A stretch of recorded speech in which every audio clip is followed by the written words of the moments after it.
Krista, day after day, we've been hearing more and more about the violence. Get this stat here. In the last 6 days, 6 homicides have been recorded in Columbus, including the latest, what appears to be this 1-year-old baby.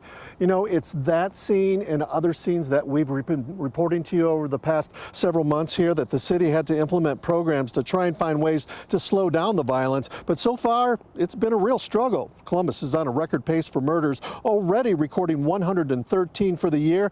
But another problem is dealing with youth violence. Columbus police have had to deal with a number of teenagers who have been victims to gun violence, not to mention those who have been killed.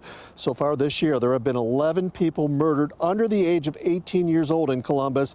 And this latest death of a baby is something the new police chief is trying to get a handle on.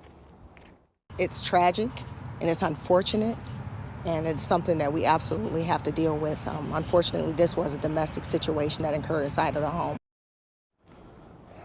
You know, we're talking so much about youth violence, too. It was just earlier this month they recorded another death, a death when a 17-year-old was shot near the Hilliard area. The problem with that also involved was the alleged shooter, a 16-year-old girl. So clearly, Tracy, we're still dealing with this wave of violence. We really are, Tino, and you've been covering those. I'm really struck by the fact that you said 6 crimes, six homicides in 6 days. We're on pace for a record year. We set records last year. Can you give us an idea of what's being done to fight this?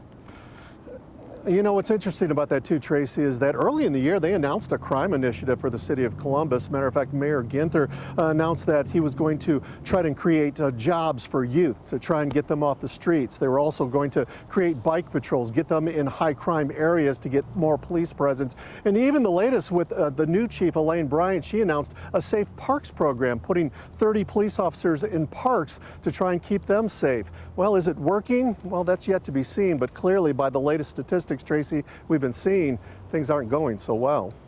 All right, Tino, thank you. And I do want to point out, I was talking with the chief when she made that announcement about the bike detail. And she did point out in this case, this was a domestic. It appears to be a domestic incident. And we do want to make sure that you know about the 24-hour crisis choices line, that number 614-224-HOME. That's 4663. Karina.